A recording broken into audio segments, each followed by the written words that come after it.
Welcome to RPG Heroes, a podcast where every other week I speak to a true hero in the realm of role-playing games about their journey, their craft, and their views.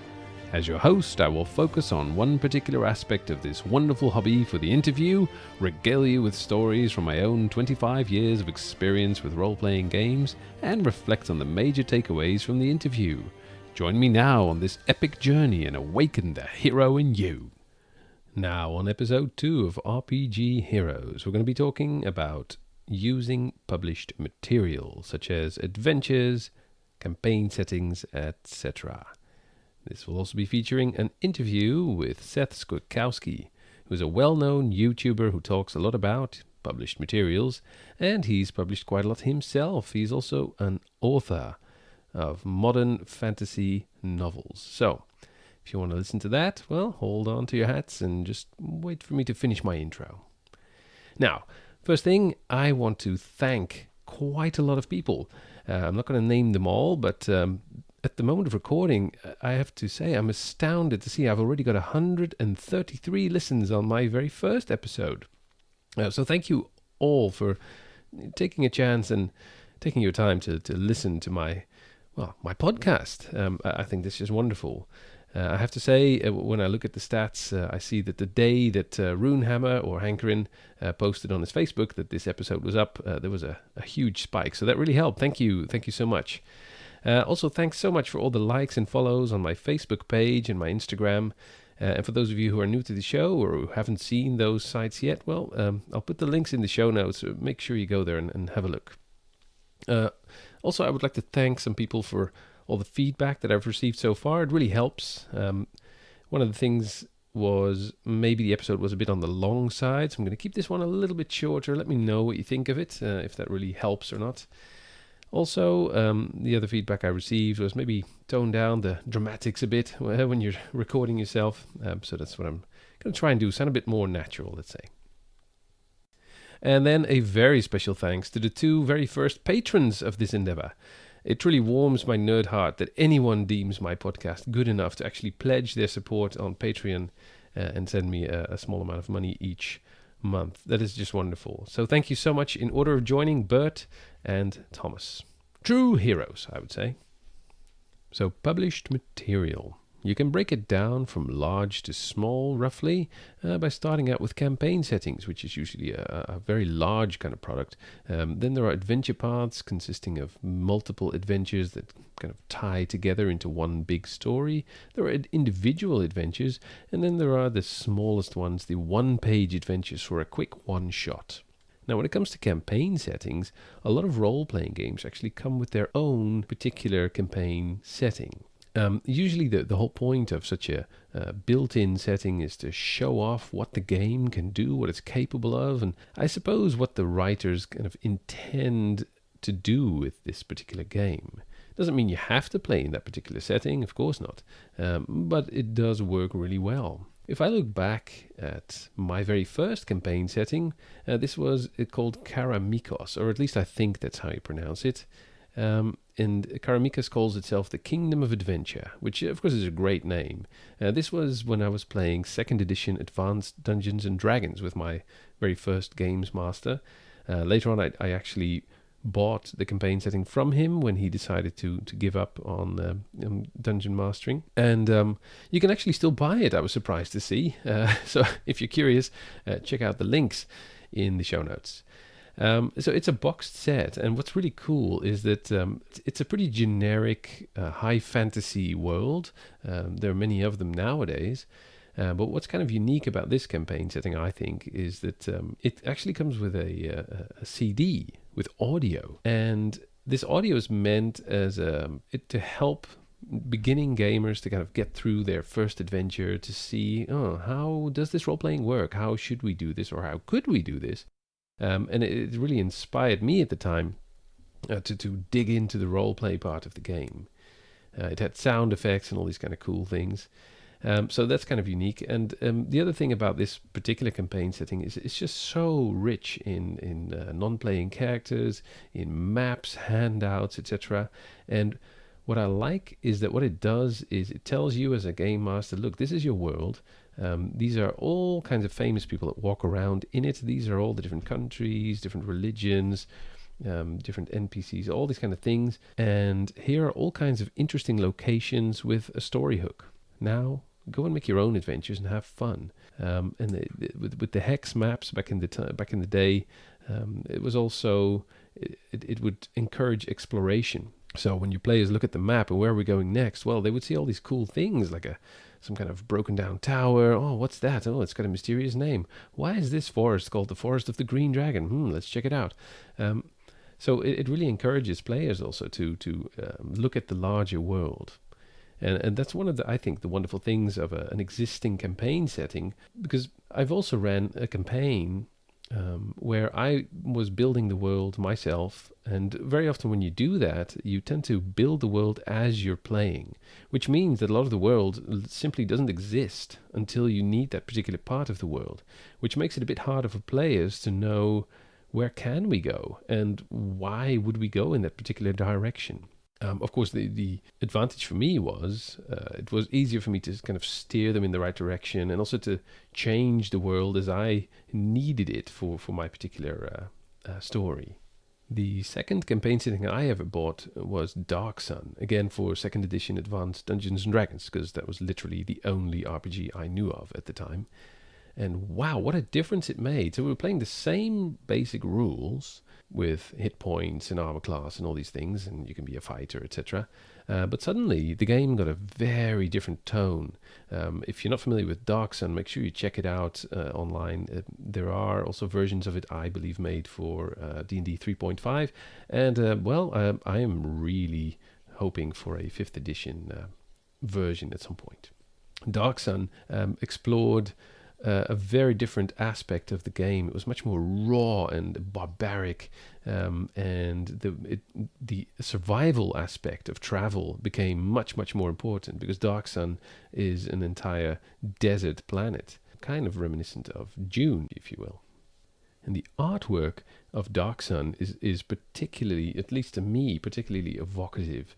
I could stare at the artwork in the books and in the maps for hours, and it would just inspire me. And most of it was done by an artist called Brom. Make sure to check him out online. His work is phenomenal, and it really had a huge impact on my perception of the campaign setting of Dark Sun.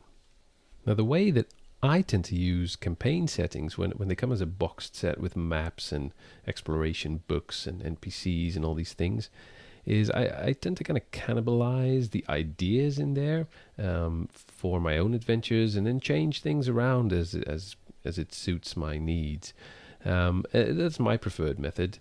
So if you play in my Dark Sun game, you might not come across the same things or the same places, the same NPCs as in somebody else's game. Maybe I have moved things around or changed it just so that it suits my particular story. And that's fine, of course. Some people are also taking another approach, who are saying this world is full of canon, and so that must be held as a certain kind of truth, and they allow their players to have a lot of knowledge of the world, because it helps them feel more immersed in the story. And that's perfectly fine as well, of course. And nowadays, you can use, if you have your own campaign setting, you can use things like World Anvil, where you can create your own setting and allow your players to read whatever bits you want to be public, and of course keep stuff to yourself. Some campaign settings are so huge, they have so much information available about them, that you can become sort of a scholar of that particular topic, of that world, and you would never be done really learning. One great example is the Forgotten Realms. That is a campaign setting that has been around since the dawn of Dungeons & Dragons, and they've been through several iterations as new versions of the game came out. The amount of books, the amount of adventures and NPCs, etc., that have been created for the Forgotten Realms is just astounding. And I recently joined a Facebook group of quite nice people. They call themselves the Sages of the Forgotten Realms, and the stuff that these people know is just amazing. I would love to play in any of their Forgotten Realms games. simply because they have really made that setting their own, and they know every little detail about it. And clearly, a lot of them, when you read their posts, they really love it as well. And that really works. In fact, the first person that joined my Patreon page as a patron is called Bert, and he was actually my game master when we played Star Wars, and he knows more about Star Wars than any single person that I know personally. It's just amazing. And I'm not saying that you have to know every little inch of your campaign setting to play a good game or to run a good game, but it definitely helps if the game master is well informed about the campaign setting, if you're using an existing one. Okay, one more Dungeons and Dragons campaign setting, and then that's it, I promise. Eberron. You may have heard of it. Recently, they announced the publishing of a 5th edition book for Eberron. It's been around for a bit longer than that, and I first got to know it when I was playing Dungeons & Dragons 3.5. And in fact, my current campaign is actually taking place in Eberron, so I'm using that particular book. And because of that, I have invited Keith Baker, the main guy behind the Eberron campaign setting, for an interview. So you're going to be able to listen to that sometime in February or March, which is great. The Eberron setting, again, I tend to kind of gravitate towards settings that really take what the game can do and really throw it in a direction you wouldn't expect. And to me, Eberron does that. It is a completely different game to play Dungeons and Dragons in Eberron than it is to play the very same game in, let's say, the Forgotten Realms or in Karamikos, etc., which are more generic fantasy settings. And what Eberron does really well is to set a different kind of scene with some steampunk influences, which I'm generally not a fan of steampunk, but in Eberron somehow it seems to work, for me at least. And that world, again, it's very rich in locations, NPCs, but also they've created specific rules that work very well within that setting. So there are new races, new classes, and all those sorts of things. If you're interested in it, check it out. I think it's a wonderful campaign setting. And again, yeah, my take on it will probably be very different from anybody else's, which is kind of part of the fun of role-playing games, if you ask me. Now, if you're like me and you don't have a huge amount of time left over at the end of each day, and you find it a bit of a daunting idea to go and read through several books and maps and descriptions, etc., to understand your newly bought campaign setting, well, you could treat it a bit like world building when you're a dungeon master. You don't really need to read the parts that are relevant for you right at that moment for your next session. Kind of like Hanker Infernal said in episode 1 in the interview. He says, well, I prefer to prep one game at a time because you don't know what the players are going to do, where they're going to go. So why would I read 100 pages about, I don't know, Northern Valeria or something when the player's not going to go there? So to have an outline, an overview, this is the style and the flavor of the campaign setting, and these are the most important bits. And then you read just the very specific parts that you need right now. And, you know, maybe some things will change. Now, earlier on, I mentioned Star Wars, and this is a specific intellectual property that you can play a role-playing game in. There are several games built around it, and what's great about playing in a well-known universe such as Star Wars is that players will instantly have a certain feeling. This is what it's going to be like. This is what I find really cool about it. This is the type of character I would like to play. So you have a lot of reference material, and that really helps because some games are difficult to get into if you're not very familiar with the source material. So that's wonderful. But I find myself as a game master, the big challenge of it is that people might expect, oh, okay, well, so if the game is Star Wars, then I want it to be exactly like a Star Wars movie. Well, first of all, I don't have the creative genius of the creator of Star Wars. And second of all, the thing is, you're going to run into very well-known characters. But what if the players encounter Darth Vader and they somehow kill him? That really breaks immersion because they know that in the movies that doesn't happen. That poses a bit of a challenge, I think, when playing in a setting that is very well known. The same goes for a game that I've got on my shelf here. I'm very excited to try out, which is called the Expanse RPG. So this is, again, it's a game, it's really built around the story of the Expanse and the universe that the Expanse TV series and books take place in, which is really cool, and it gives me lots and lots of reference material, so it really helps me to get into the zone and think of how to describe things, etc., to come up with cool ideas for adventures. That's great. But hopefully my players are not going to expect to be flying around with James Holden and his friends. Because, you could, obviously, but then you're going to run into what if I start to diverge from the original story too much. That might create that feeling that I certainly had when I watched Game of Thrones after reading the books. Hey, hold on. Why is everything different? Yeah, so there's pros and cons to that. Let's move on from campaign settings to adventures. Now, some companies such as Paizo, they publish their adventures in a what's called an adventure path, which I think is really cool. So it's several adventures that follow up after each other and create one cohesive, really epic story. I think that's cool, and I think it's wonderful, and that really allows you to have a long-term campaign based on several pre-written adventures. There are also a lot of adventures that are published separate from each other that have no internal links to each other, but you could link them if you're a bit creative. And using adventures is a whole different ballgame altogether from using a campaign setting. Because when I'm using a campaign setting, I still write my own adventures and they just take place in that setting. Whereas an adventure, well, on the upside, it allows you to have a really cool story, usually with some cool handouts and really well thought out battles and NPCs and challenges and puzzles and traps, which takes a lot of the work out of your hands as a game master.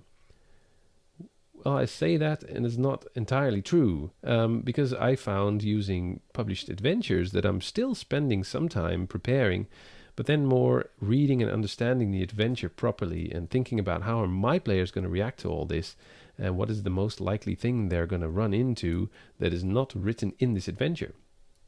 Also, published adventures are usually very good, but the writer of the adventure is not you, so they might have written things in a way that is difficult for you to remember or to use, or they might have left some things out that they think would be obvious. And then now you have to go and sit down and think about it. So our interview guest today, Seth Skorkowsky, has some wonderful videos about how to actually use modules. Whenever he reviews an adventure module, he actually explains how he used it. So what he did to prepare for it, and also what he did to alter certain things to make it work better for him and his group, which I think is very useful. Because when you read an adventure for the first time, you will probably get really excited about all the cool ideas and what might happen. And then you start thinking, actually, how am I going to remember all this? Or how can I make sure that they actually go to section C of the book? How do I get my players to do that without railroading too much? So pre-written adventures, if they're really good, they will offer advice on that. And also they will be built in a way that it doesn't force you to railroad your players. But actually that it gives you the freedom to have them go from A to C, back to B, and then to D, and then some bar fight in between, and then to the final fight with the end boss or whatever it is. So really good adventures allow you to do that, or at least show you how to do that, I think. Recently I've been using modules a little bit more than I used to in the past, and especially with a game that I hadn't really run before, which is Call of Cthulhu 7th edition, which is a horror role-playing game based loosely on the works of H.P. Lovecraft. And yeah, that's a genre that's new to me, so I really didn't quite know how to create my own adventures for that just yet. Also, it takes place in a campaign setting of this world, Earth, but then in the 1920s is their standard era. I don't know much about that. So again, for me to create adventures all by myself is not that easy. And then on top of all that, it's a very different style of game from, let's say, Dungeons and Dragons. It's a more investigative game. And to investigate something, there has to be a mystery. And creating a mystery is a bit different from creating an adventure for a more hack and slash oriented game or a more combat oriented game. So I thought, well, how do I create a mystery? And I thought, well, I'll just buy an adventure or two and see how they do it. So I recently ran Blackwater Creek, which comes with the boxed set of 7th edition Call of Cthulhu.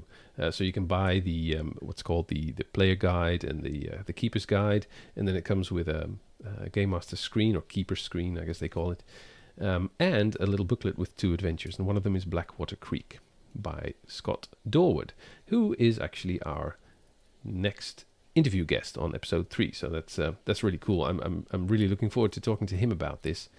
But what this particular adventure does really well is it's filled with advice for people who are kind of new at running Call of Cthulhu, which is very helpful. And it is specifically written in a way that avoids railroading. So of course they have to go to certain locations at some point, but the order in which they do it doesn't really matter. And if they skip a location or two, that's also fine. So also if you're stuck for time, you can leave out certain hints so that they don't go to that particular location, which is great. So the mood in that particular adventure is set really, really well by all the flavor text. So a lot of adventures include little boxes of text that you can read out to your players to kind of set the mood and to help you with the vocabulary and with the kind of the style of the game. Another really cool adventure that I've used before, which was for Dungeons and Dragons 3.5, is the Shattered Gates of Slaughterguard. And it is a really, really cool adventure module. Actually, it's several adventures kind of built into one, with some story pieces linking them together. And again, this gives you a little bit of freedom to have some role play in between and to have some little bits of extra stuff, some encounters that you can do so that they can level up appropriately for the next bit of the dungeon. And its story is just really, really great. My players enjoyed it thoroughly. And what this adventure did really well is to offer you a really well thought out dungeon with lots of traps and lots of puzzles and lots of interesting kind of puzzling things to look at. Like, why is this here? What's going on? And at the same time, it offers support for all the play in between. And it actually introduced a very neat little system for tracking your favor with different factions. And it was up to the players which factions they hoped to please. And that had some effect on the end game, which I thought was really, really cool. So that adventure I really ran from the book, using lots of my own notes, but mostly from the book, from A to Z, and I really enjoyed that, to be honest. And the thing is, most other adventures that I have purchased or that I have somewhere here on my bookshelf in one form or another, I've more cannibalized them for ideas. So I, for instance, I used to buy a thing called Dungeon Magazine, which I don't think exists anymore. But back in the 2nd edition days of Dungeons and Dragons, they had Dungeon Magazine, and it was always filled with these short adventures. And I used to not really run them, but I would use their traps or their main idea or bits of them and kind of combine them into my own thing, which really helps. Because you can only have so many original ideas in a day, right? So that's another way, really, to use adventures to get some idea of what you could do with a particular game. Now, enough of me. I think it's time to go and listen to the interview with Seth Skorkowsky. All right, so welcome to the show, Seth Skorkowsky, accomplished author of 6, or maybe even 7, contemporary fantasy novels, winner of the 2019 Annie Award for online content, and a very successful YouTuber, recently hitting over 50,000 subscribers. Congrats on that one, Seth. Oh, thank you very much. And welcome to the show. Wow, 50,000 subscribers. Can you tell any of our listeners who are not familiar with you what it is that you do on YouTube?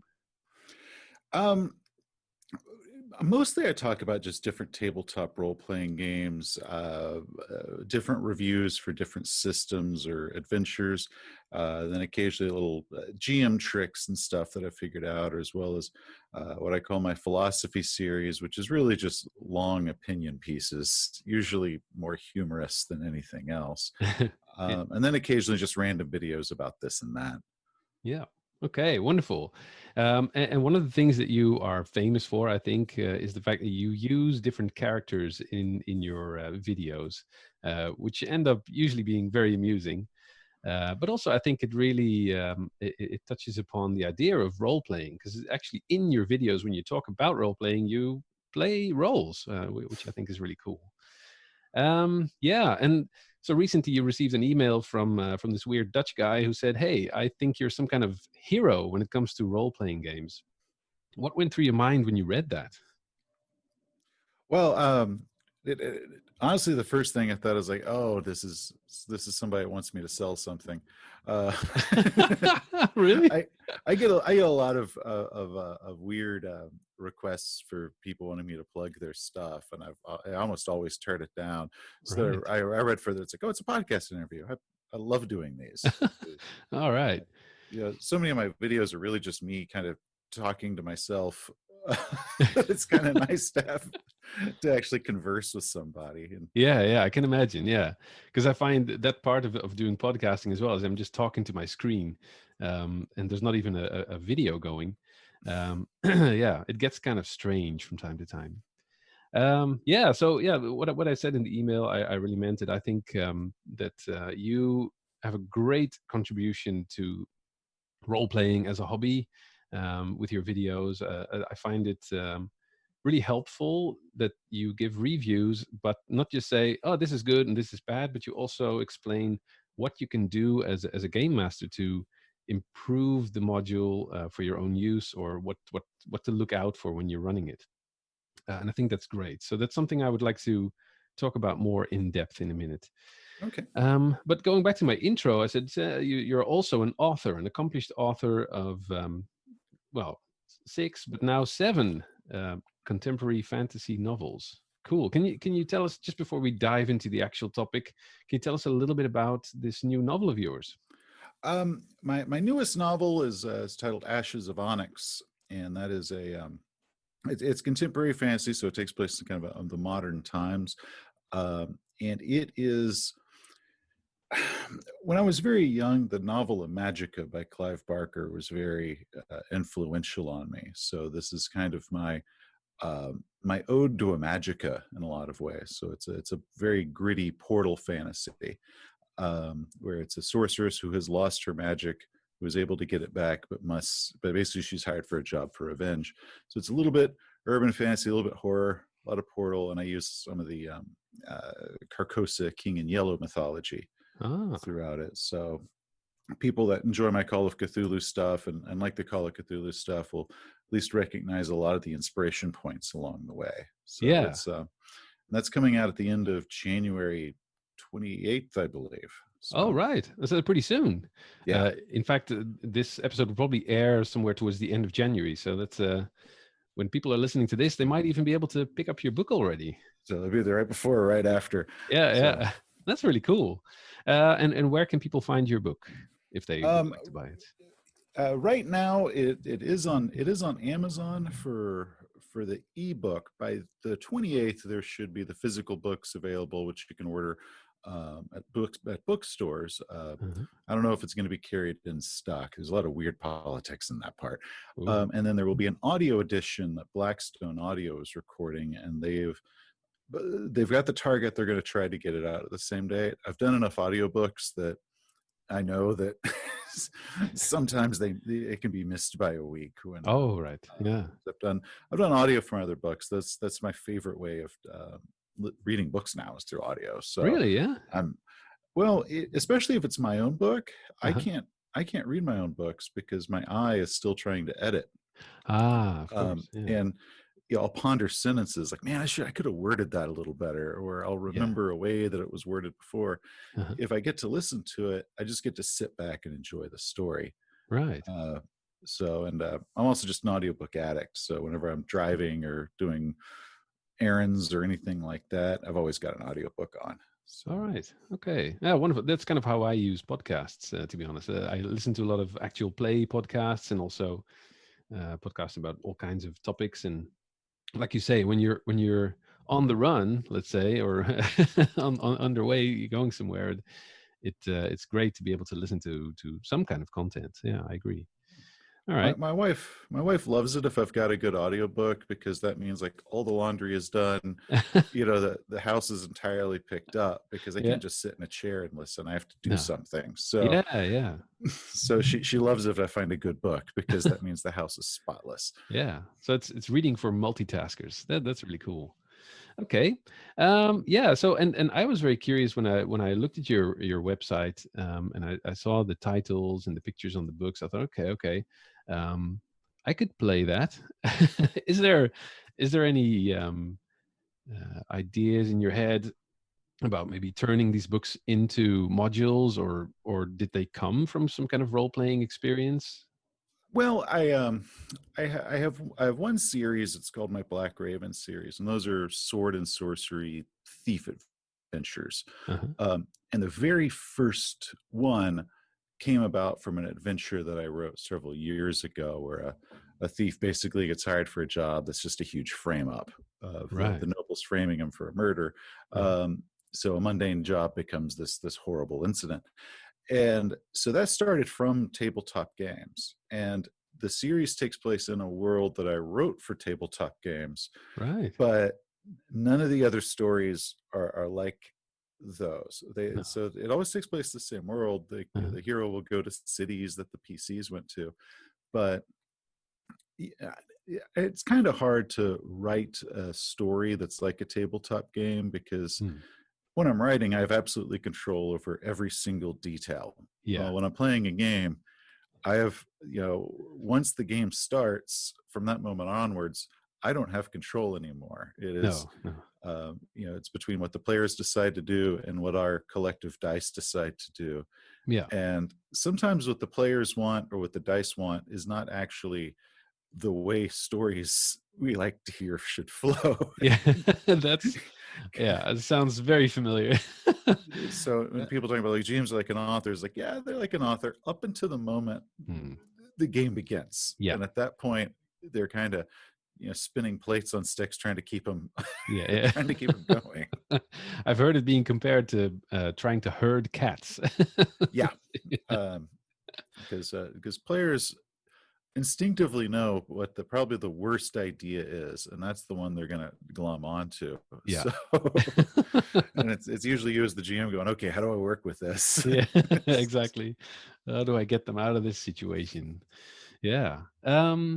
Okay. So yeah, I can imagine. So yeah, a lot of game masters, I think, if I look at myself, I've been running a lot of games, and every now and then I've thought, wow, I should write a book about this.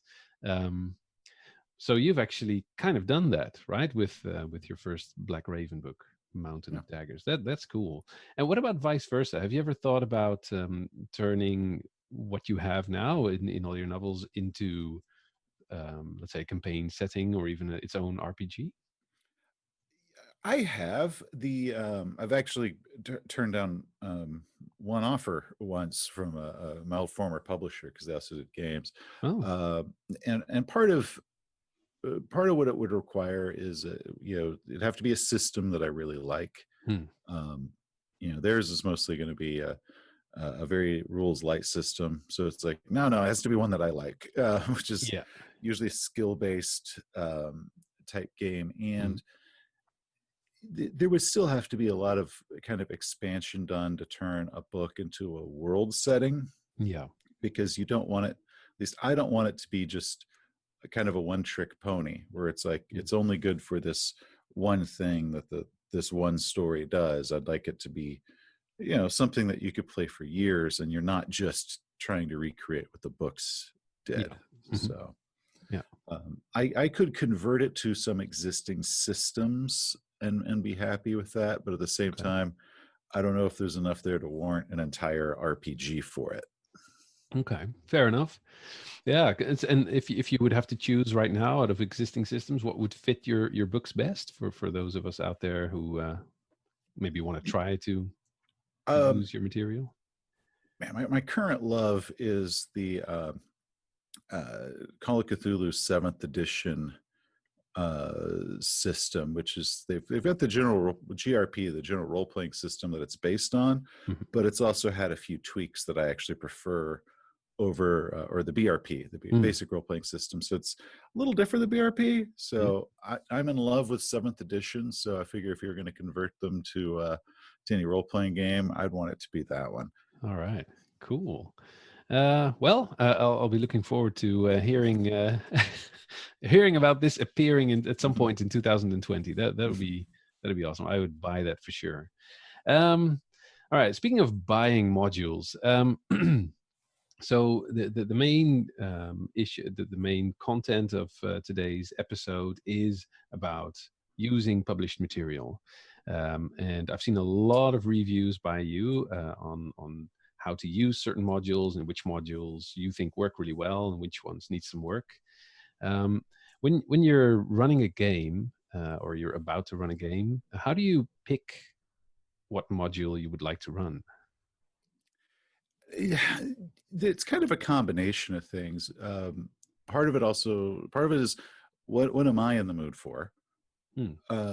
Yeah, because that dictates a lot. Then my players that I have, like what type of stuff do they like? Because there are certain elements that I know certain players just don't like. Yeah. Some of them prefer very action based, others prefer very role play based. Yep.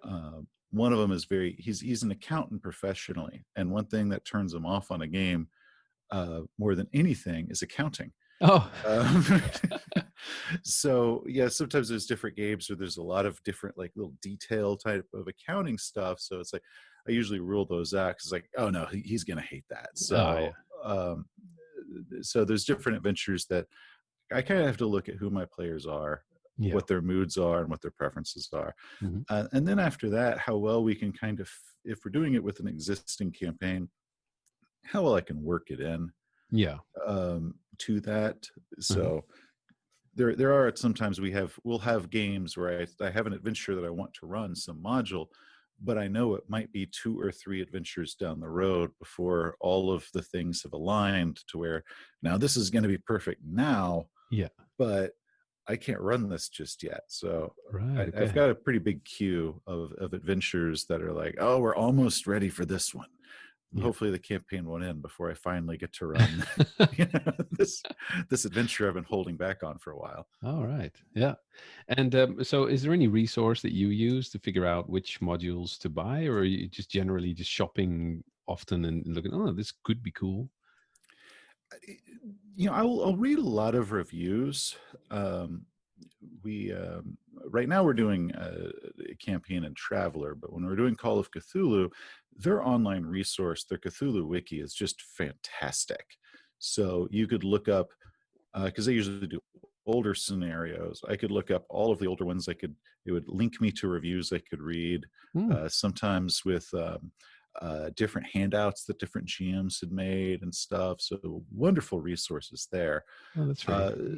so I will read reviews just to get an idea what it's about. Sometimes know if there's any sort of hurdles I should look out for, and get just a really good impression of what to expect before I sink any money into it. Yeah. Because if way back before the internet, and uh, it was kind of a risk. You've got what the back of the module says, and then Yeah. that's it.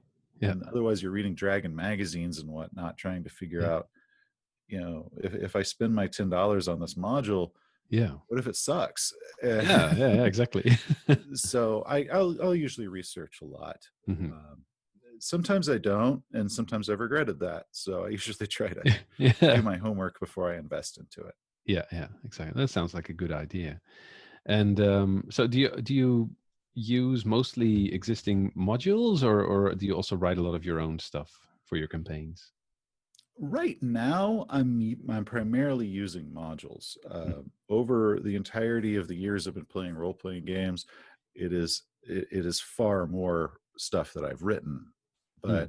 But especially now with the channel, I'm using a lot more modules because we get to play the game, but I also get to have a review. So there's now kind of this weird Ah, work aspect kind of yeah, kind of added creeping to into it, it. Yeah, yeah.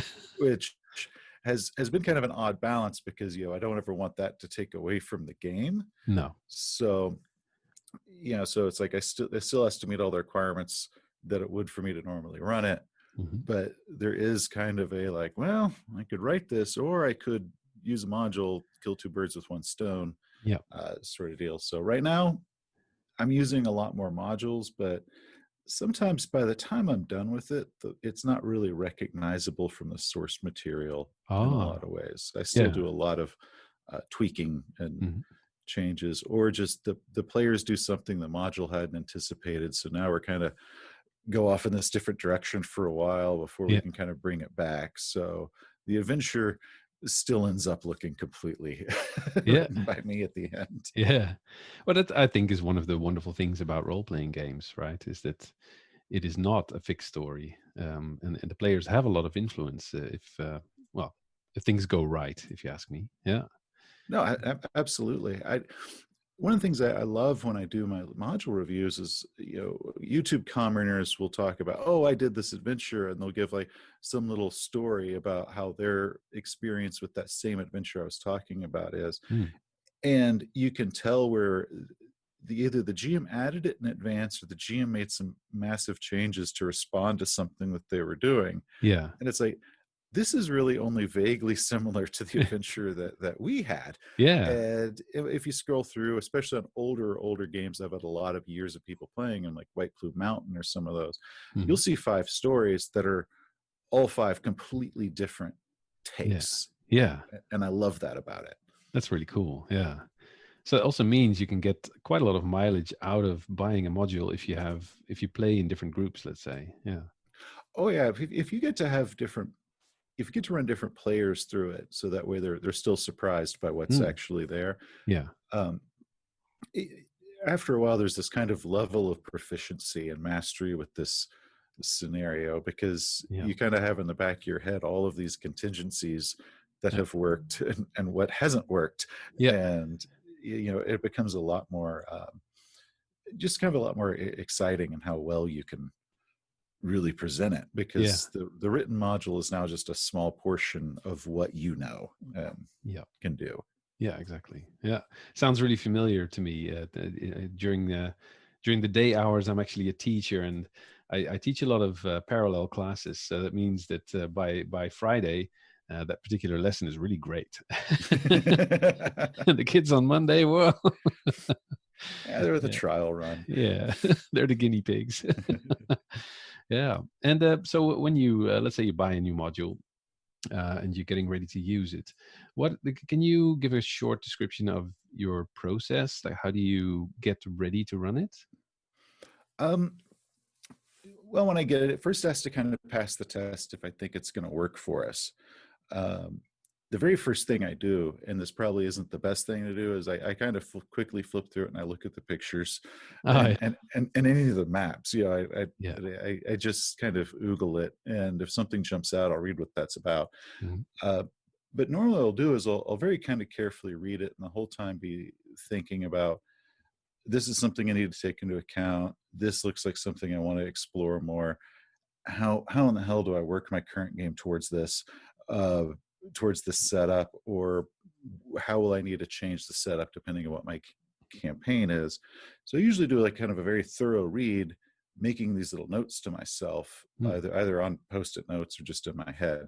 Yeah, And it requires more than one read. I have to do it a couple times before I really have it down. And yeah, by the end, I have an outline, usually on some clipboard or something, that looks pretty much like it would look if I had written it myself. I've pretty much had to transcribe it yeah, into the way my brain is organized, yeah, so that way I can just run it without having to flip through the book every 2 minutes. yeah. So Exactly. Okay, cool. Oh, that sounds great.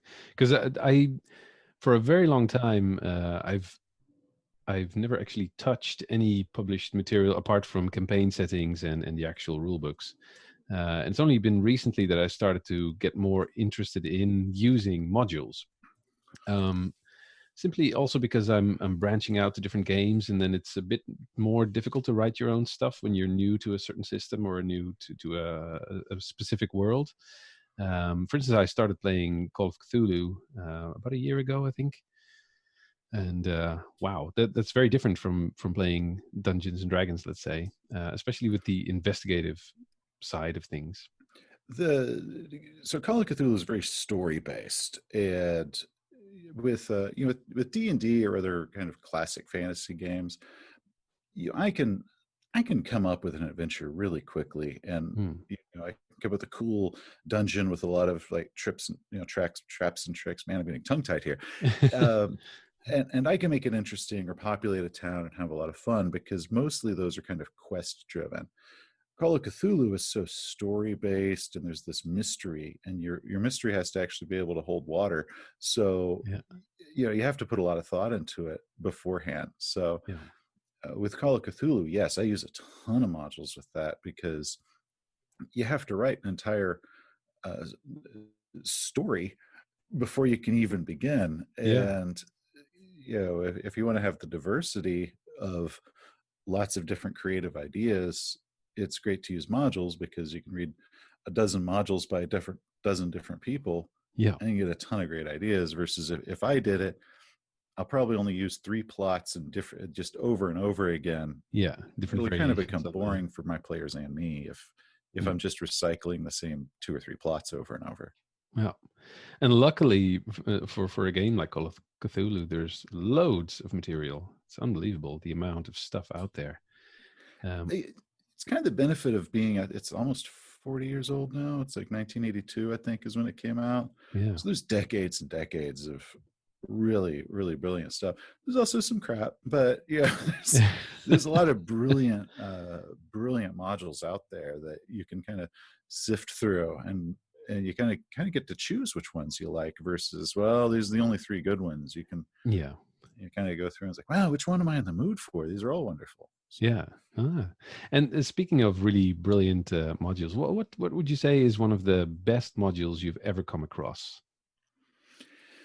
um so it depends.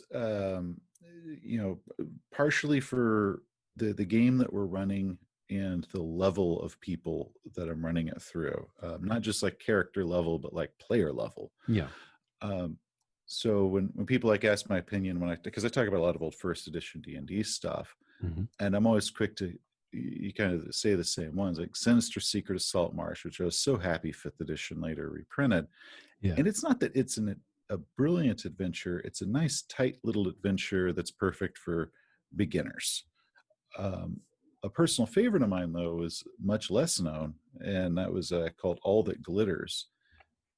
And it was very, very imaginative. And what I liked in D&D modules when I ran those, I didn't run them very often. Hmm. They had to have been able to come up with something I couldn't have come up with on my own. Ah, yeah. So they have the Desert of Desolation series, where there's a desert that Jinns and Afreet got into this war, and it turned the desert to glass. So now they sail across it on these ships that have skates, the diamond edge skates. Wow. And I'm like reading it, like, holy crap, I couldn't have come Yeah. up with this. This is brilliant. So Yeah. I'd run that one. Uh, and I think Ravenloft is another one that was just, Yeah. which that's why it's been reprinted and become campaigns. And I'm surprised they haven't tried to make a movie adaptation of it yet, because it's just that good. Yeah. um, and it's so creative and so well done. Yeah. So those are kind of where I put some rock stars out of those. Nice. And so you say Secret of Saltmarsh is great for or perfect for beginners. What makes it good for beginners, that particular module? It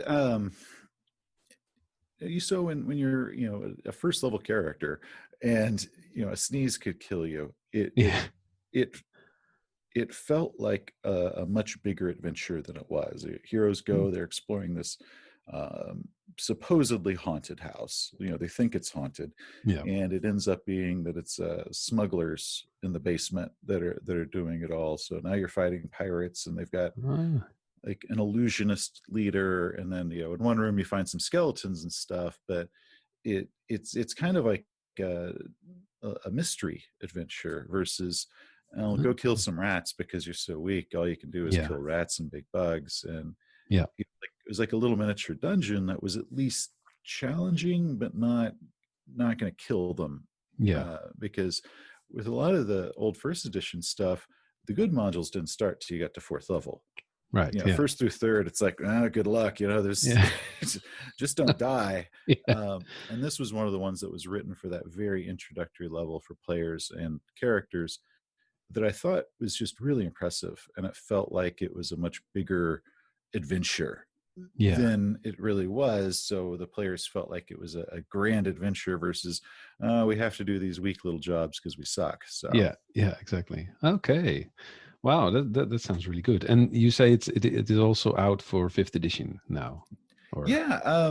Okay. So when I did a review of it, it was one of my very first video reviews I did, which is rough. I didn't have good audio or anything, Right. and at the time, almost no one that I ever talked to, if like the old school players, ever played it, because I'm in the U.S. It was actually a British module, so it didn't it didn't sell as many copies here, I guess, but it wasn't remembered as fondly as some of the others. So I talked about this, what I thought was obscure. And then 5th edition released a hardback called Ghosts of Saltmarsh, and that adventure is in the very beginning of it. Okay. And it was kind of cool because I got to pick it up and flip and see color pictures. I always had my old module black and whites, and to see how they updated it. Wow. So I was really happy that with somebody at Wizards of the Coast, when they're sitting around thinking, what should we reprint? I was like, man, I remember this one, obscure one that was just brilliant, even though it was low level. So it just warmed my heart when they announced it was coming back, and I got to flip through a copy. Yeah, cool. Excellent. All right. So if I ever actually get into 5th edition, I'm still stuck on 3.5. Can you believe it? I played first edition till like 2008, so I can't really judge anybody. Wow. Yeah. Yeah. My group still every now and then goes back to 2nd edition AD&D just for nostalgia, I think, and also it's just great. I mean, the whole THAC0 thing, it hurts my head nowadays, but it is, yeah. When I first started playing, because we always played kind of as a hybrid of first and second edition, and most of it was so interchangeable. Yeah.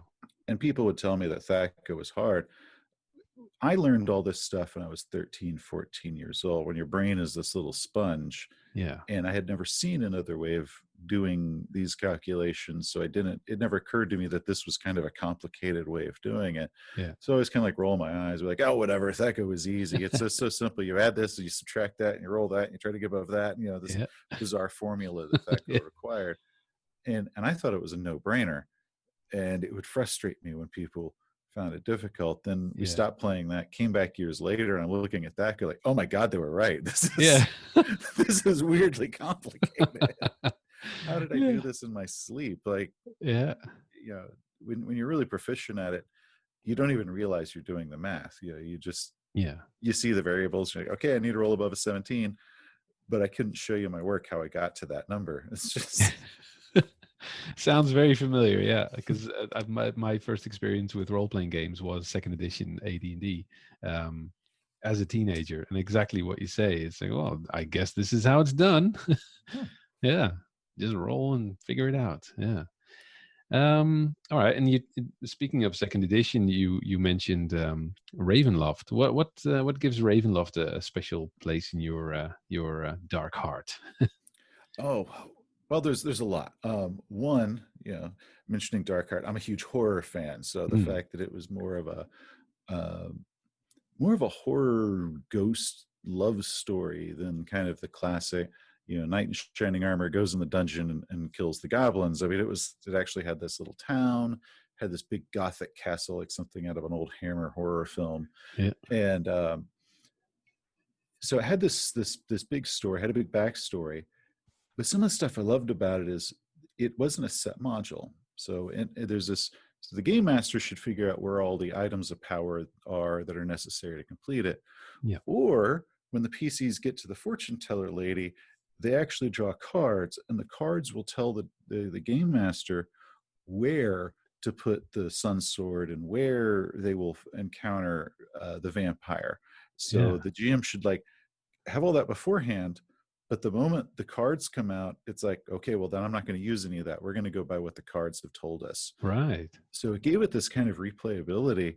Yeah. But I love the aspect that you can meet this old fortune teller woman, and the player characters can draw cards, and that actually determines how the game will do. It was just Yeah. cool little things like that That that sounds they like a did. That really was, cool mechanic that you could easily adapt to your own game, right? If you're writing your own stuff or. I don't know how easy that would be, man. Well, yeah. But you could, and Mm, I love the fact that it was a very non-traditional way of looking at it that could just yeah. added some spice to it. Yeah. Um, and also at the time when it came out, it had the isometric, I think it's how it's pronounced, floor plan, where you're kind of looking almost kind of a side Oh, view of yeah, this yeah, really yeah, tall castle. yeah, So I loved the map of Castle Ravenloft. I'd just yeah, look at it. yeah, So I always just kind of enjoy that. It was a very mood based versus, yeah, a lot of other adventures that were very combat based or very yeah, obstacle based. This one put just as much emphasis on the mood and the theme, and this is how to get yeah, your players in that frame of mind. yeah, And when I was young and reading that the first time, I was like, it was stuff that had never really occurred to me, that these are things that you should be doing. It was yeah, just, yeah, if you happen to get everybody in the mood, you were lucky. yeah, yeah, Versus this one is designed to do it. yeah. So, Yeah, and that's really cool. Yeah, and if you had the wrong group with that, I remember then you would just get people trying to get as many mutations or whatever they were called. Like if you did evil things, you. well, if you get the wrong group with anything, Yeah, it can go bad. yeah, yeah, It's just the I guess the flexibility before you have, like, how much do you need the right group yeah, for it? There's kind of a yeah, width you can work with. But I think the best adventure in the world, if you get some players that are not the right players for it, it'll yeah, sink. yeah, yeah, yeah. That's definitely true. Yeah, yeah, and I agree with you that mood. What it was something. I was lucky enough when I started with role playing that our game master, he had purchased Karamikos or Karamika, I don't know how to pronounce it. It was a setting that included an adventure with an audio disc, with a CD, um, Oh, with little bits of recorded role play, and then it kind of expected you to pick up where it left off.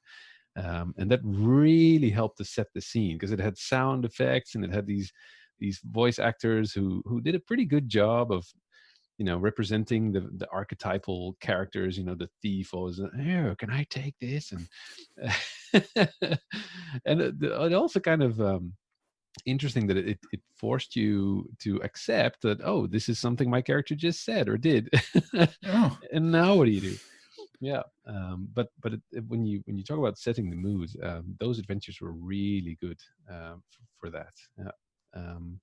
In fact, I think it'd be cool if you could review maybe something like the Mark of Amber, that was also related to those AD&D, to that same game world I from think a Glen buddy Tree. of mine played that. I remember hearing him talk about it. It I also never. has one of those CDs, and the intro on it is just unbelievable. It's really, really cool. Yeah, something So different. Yeah. Mm, yeah, because some people consider that like gimmicky, or it's one of those, like, if you present it in the right way, it can be a hell of a lot of fun. yeah, yeah. Which, as I said, it kind of depends that you kind of catch everybody in the right mood, and you got the right people you're presenting it to, Yeah, and you can just run with it. yeah. And And of course, if nowadays it's a lot easier to get sound effects in your game. So what I tend to do, I bring a Bluetooth speaker and I play some subtle sound effects or a little bit of background music when things get a bit tense. But back then, yeah, oh yeah, yeah. yeah, I still, somewhere around here, I have my old, like, D&D playlist CD, where I taken all Oh, the best tracks and I'd burned them yeah, on a CD.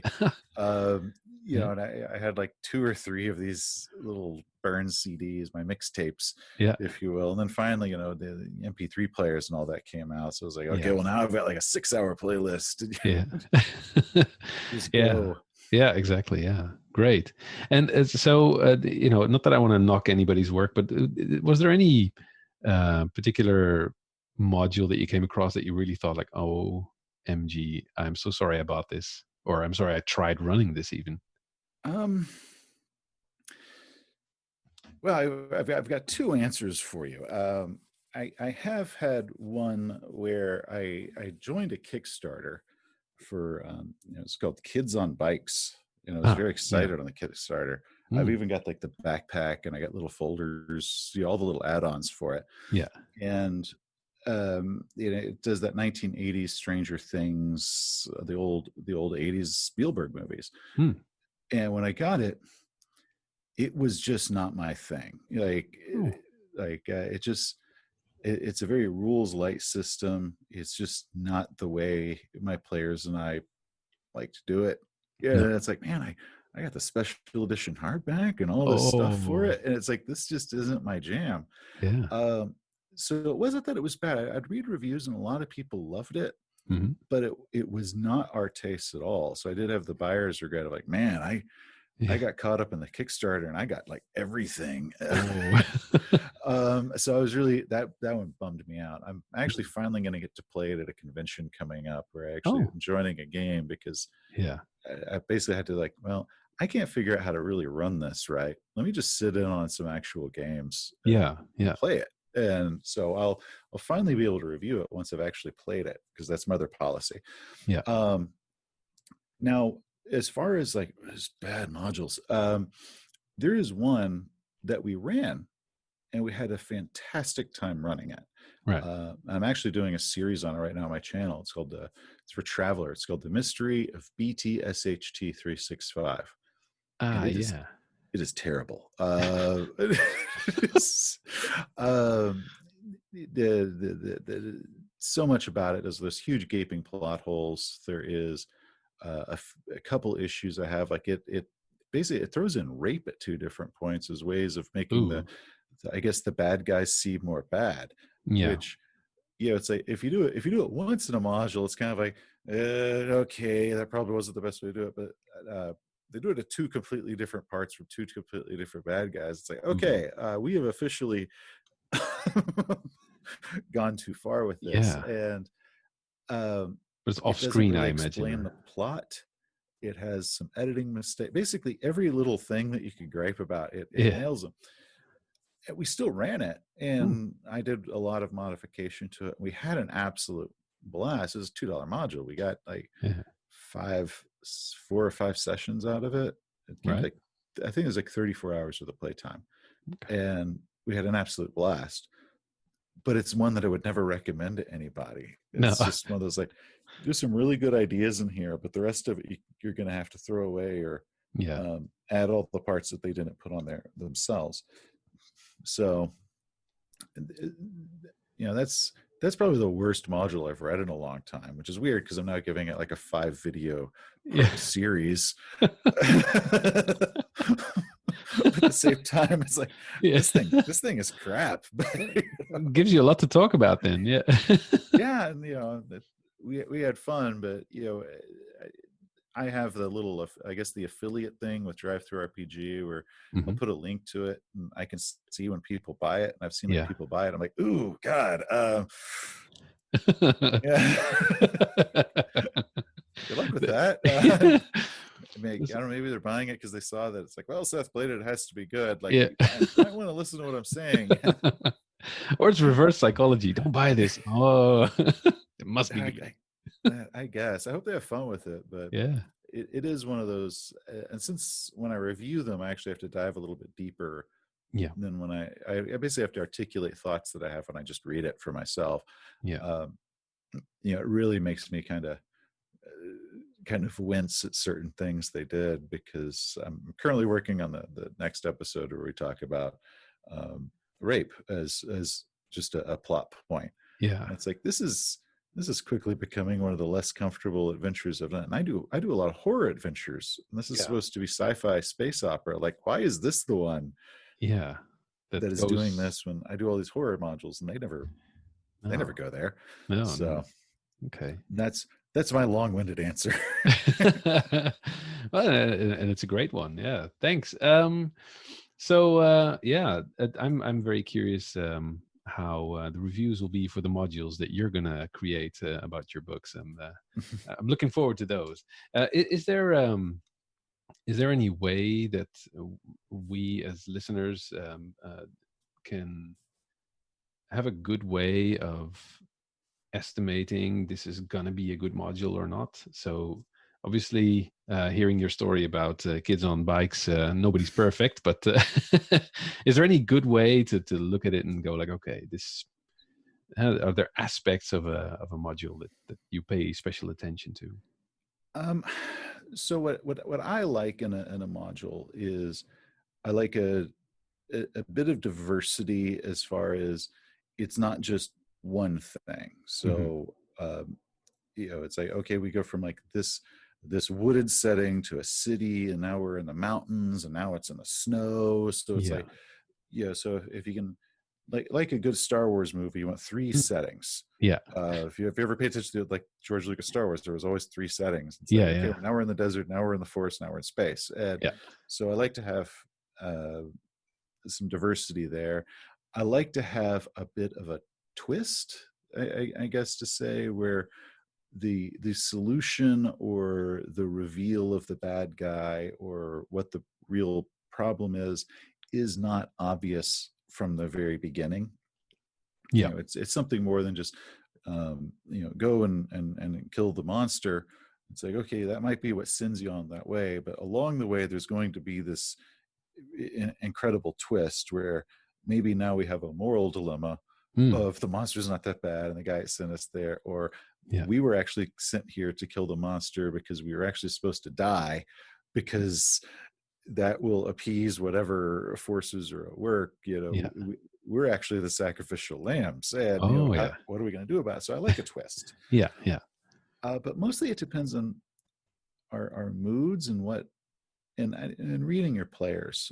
Yeah. um, but your mood as the GM is exceptionally important, because if this isn't really what you're kind of in the mood for, even if it's a beautifully written scenario, Mm. you're not going to be able to give it what it deserves. You're cheating yourself and your players at that point. Yeah. Um, and what your players' strengths are, as well as their mood. So, Yeah. uh, two of my players, I think this month we just hit our 21st anniversary of playing together. Wow. So I think I know them pretty well. I ended up marrying one of them, but Oh. um, and over that time, I have watched our moods go through different back and forths and different Mm. evolutions and changes, Yeah.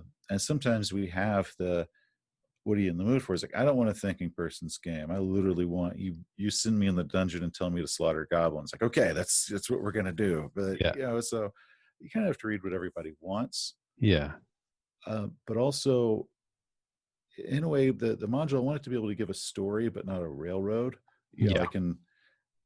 I don't like ones that always assume the characters do this and then the characters do this and now they Yeah. do this. It's like, okay, here's the problem. The first point you give an option, I can just about promise you that is not what my players are going to do. Yeah. That's the problem. Yeah. They will not do that. I need options. So if a well-written module is written in a way where it's like, you go from this to probably this, Yeah. and ultimately you're going to end up here, but here's like a bunch of stuff on the side because that might be the direction you go, and it gives you a Yeah. lot of different ways that could work, Yeah. because they don't want to hem you into one thing, and Yeah. once your players realize they're getting hemmed into a certain direction, they lose interest, or they become a little frustrated, or sometimes they will try to rebel against it. Yeah. And you're saying that it's like, guys, just go into the tavern, please. Just go into the freaking tavern. Why are Let's you making start a this bar hard on me? fight. Yeah. So Yeah. Okay, wonderful. And so, in closing, this whole show of mine is about RPG heroes, right? Hence the title. Is there anybody who you would consider to be a hero when it comes to role-playing games? Who do you look up to in this interesting world? well, I've got two. Uh, my first one, of course, is my first dungeon master.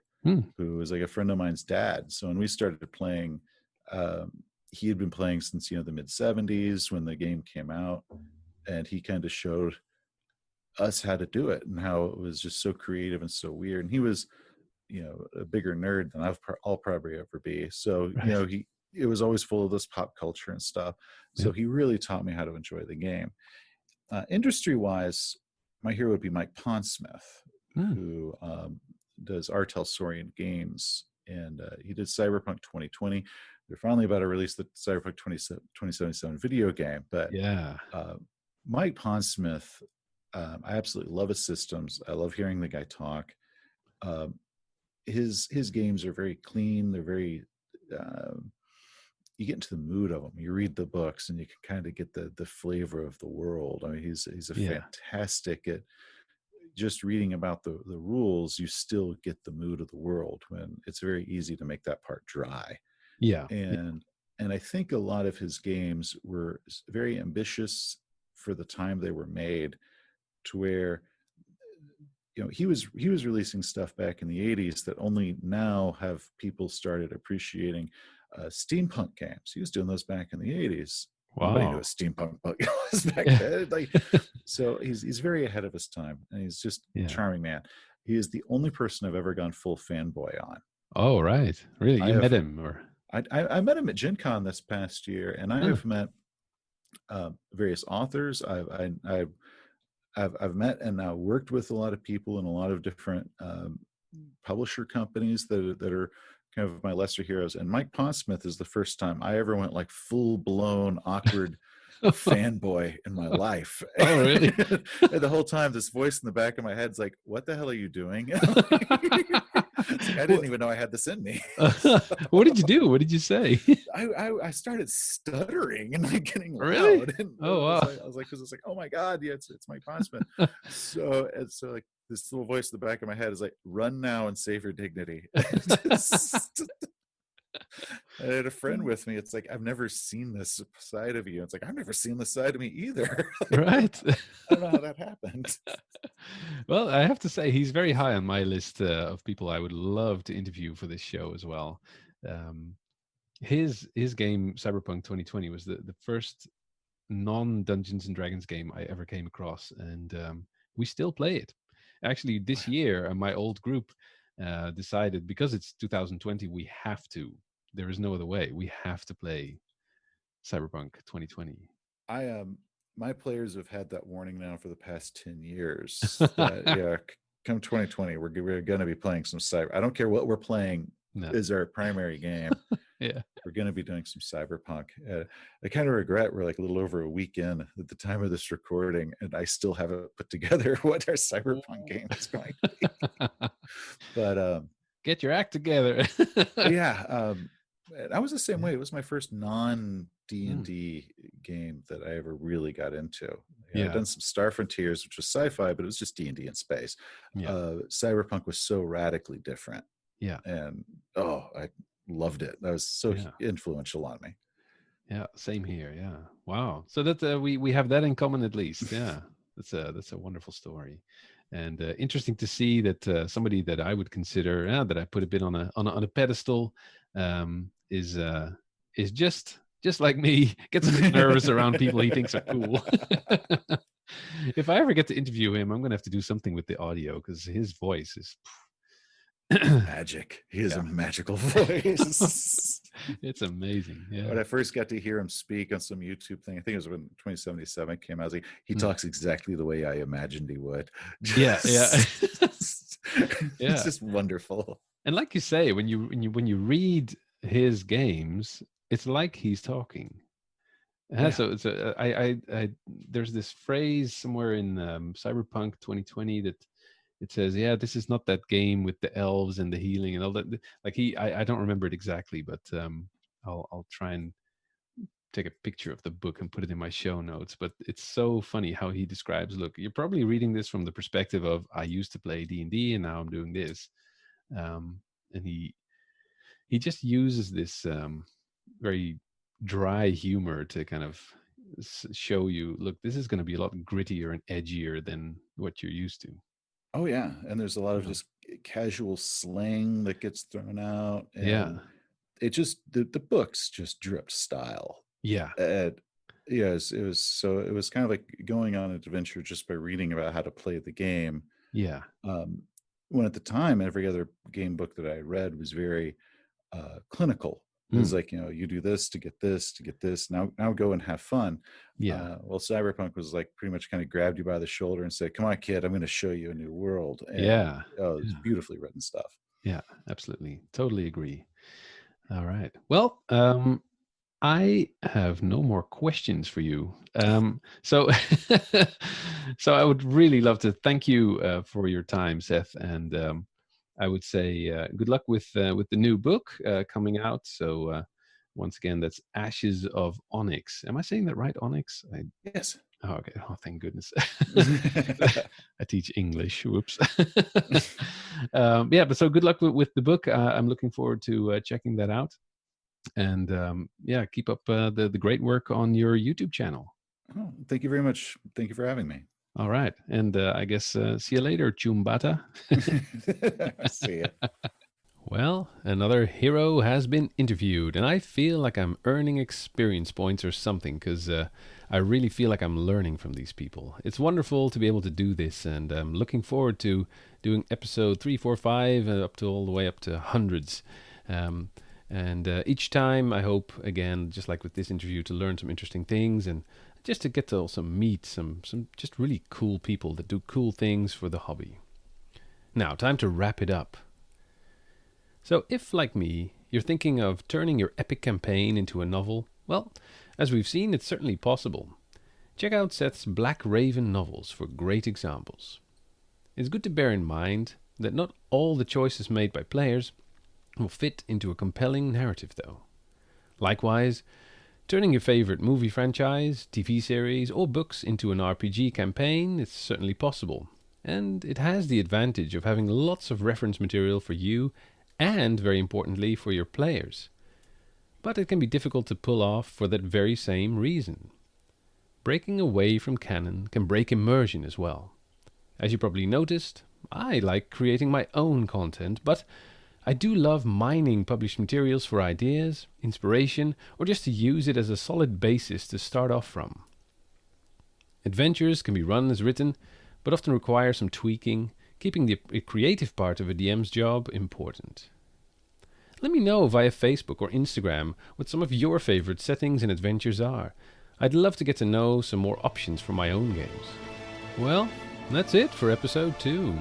I hope you enjoyed it as much as I enjoyed recording. If you did, please consider leaving a review on iTunes. It really helps to get the podcast get heard.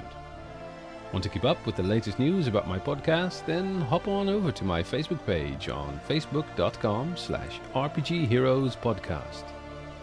Check out the full show notes with all of the links at rpgheroes.buzzsprout.com.